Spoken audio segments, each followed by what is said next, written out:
రోజు నా వీడియోస్ చూసి కామెంట్ చేసే ఫ్రెండ్స్ అయితే అడిగారనమాట. ఏమైందండి నిన్న నుంచి అసలు వీడియో లేదు అని అడిగారు. కొంచెం ఫీవర్గా ఉందండి, ఫుల్గా బాడీ పెయిన్స్, హెడేక్, అస్సలు చేత కావట్లేదు. సో ఇంకా అందుకే వీడియోల జోలికి వెళ్ళలేదు.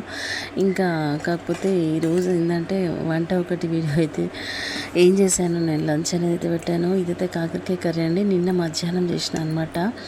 ఇంకా 2 డేస్కి బాగుంటుంది కదా, నెక్స్ట్ డే బాగుంటుంది అని చెప్పేసి నిన్న చేసిన. చాలా బాగా వచ్చింది కాకరకాయ పులుసు. ఇంకా ఇది వచ్చేసి ఈరోజు కర్రీ అనమాట. ఇది ఏంటంటే ఆనియన్ అండ్ పచ్చి కొబ్బరి అనమాట అండి.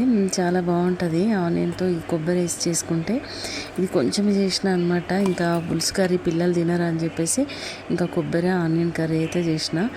ఇది చాలా బాగుంటుంది, మంచి టేస్ట్గా ఉంటుంది అనమాట, కమ్మగా ఉంటుంది. దానికి ఒక స్పైసీ ఎక్కువ వేయకుండా చేసుకోవాలి. అదే అనమాట ఉల్లిపాయ కర్రీ అండ్ కొంచెం బజ్జీలు అయితే వేసిన. నేను ఇది అన్నం తిన్న తర్వాత వీడియో తీసిన అనమాట. తినడం అయిపోయాక తీశాను. సో కొంచెం పెరుగు తోడు పెట్టాను. ఇదేంటి మా లంచ్ ఈరోజైతే.